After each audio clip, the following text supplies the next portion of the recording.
Hello there, everyone. My name is Giovanni with Haverford Township Free Library, and today I'm going to be bringing us a teens reading roundup.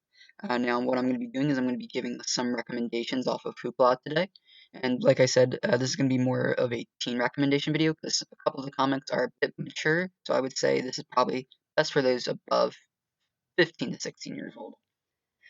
So we're going to use Hoopla, like I said, and the ones that we've picked off today are actually part of the 2020 Eisner Nominee books. If you don't know what the Eisner Awards are, it's based for Will Eisner, a very famous cartoonist back from the 30s to 40s. Some of his more notable work is The Spirit, which is a hero comic series that ran for 10 years in the 40s, and then also a one of the first graphic novels noted as a graphic novel. It's called A Contract with God. It was made originally in '78. So I recommend you look him up, but we also have some really good recommendations here. These are all the award nominees so far on Hoopla, but the ones that we'll be talking about today are up here. First one we're talking about is Canto Volume 1, If Only I Had a Heart. This is made by IDW Publishing, and is also made by David Bauer and Drew Zucker. David Bauer is a bit more familiar with the series known as Powerless, while Mr. Zucker illustrated for the series known as Skybreaker. But Kanto is what we're talking about today. Now, this is obviously more of a steampunk fantasy comic, I would say. If you want to check out the art, I also recommend looking each one of these comics up on Amazon because you might be able to get like a free preview from the Kindle. But Kanto does a really good job of giving you that steampunk feel with like the clock towers, the people themselves being made out of parts, and it gives a really interesting story for him to or for them to want to find a heart. It almost feels like the Tin Man from Wizard of Oz is trying to get out. But if you're interested in that, I think you'll have a really fun time with this. They also did a great job on the art because Kanto is a very small guy, so everything else around him is fairly big and humongous. So it's interesting seeing their perspective like that.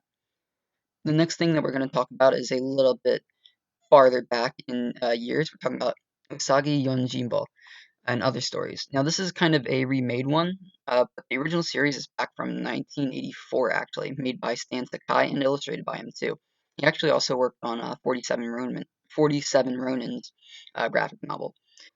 What is Usagi about? Usagi is about our Ronin rabbit here, Miyamoto Usagi, who is kind of on a warrior's quest going around Edo, Japan, which I love series like this. I love when we incorporate history, especially Japan's history. Such a vivid way you can draw it out.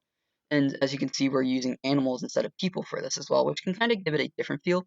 If the art style actually reminds me a lot of the Sonic the Hedgehog comics, just the way the characters, you kind of define the eyes a lot more a lot of the time. But there's some really good humor in here as well, and I think it's a really good way of tying up loose ends is when you make an extra volume to the series like this. The next story that we're going to be, or comic that we're going to be talking about is called Middle West. Now, the one that got nominated for the Eisner Award was the second volume, but I think you should always start at the first. So this is a story of a boy who has a few problems with his dad. They are kind of living on their own, lost his mom early on, and they're trying to get along as best they can. But this is a town that seems to be riddled with problems, magic everywhere, talking foxes, and a one that just doesn't seem to want to enjoy you or keep you around. But so this book kind of takes off as an adventure series. It kind of reminds me of the Never-Ending Adventure a little bit, actually, just based on how the quest begins. But I think you can easily get into this one, and I'm actually waiting to get started on the second volume myself here. And the last book that we're going to be talking about is actually a bit more of a painting from what it's been described at. This is Moonshadow. This is kind of a work of art in book form, I would say, because a lot of it is just painted. And the way they kind of use that to describe the story is beautiful because we follow around our narrator here, who is just kind of describing everything as it goes along, explaining his story in this world and just seeing the art help. Like you can see just from the cover here alone that this is a very beautiful form of illustration. So imagine what the rest of the book is going to look like compared to this. I think this is one that you can just kind of you should enjoy casually. This isn't something you should try and finish in one go because you want to take your time and you really want to look through it to really enjoy everything about it. Now, is made by J.M. DeMatteis, which I'm a very big fan of this guy actually because he's worked on a few different DC and Marvel comics. And he's actually made the Scooby Doo Apocalypse series, which I'm very fond of. This has also been illustrated by John J. Muth, who has worked on the Adventure Time series, I believe. Or no, he worked on the Sandman, Neil Gaiman's series. You can kind of see the similarities to this right here, actually, from the covers. Then you also have Kent Williams, who is worked on the Hellblazer series. So these are my recommendations for this week for the reading roundup. I think you guys can definitely get into these, and definitely take a look through the rest of the Eisner Awards too, because trust me, there are a few of these I wish I could talk about. Bitterroot was really good.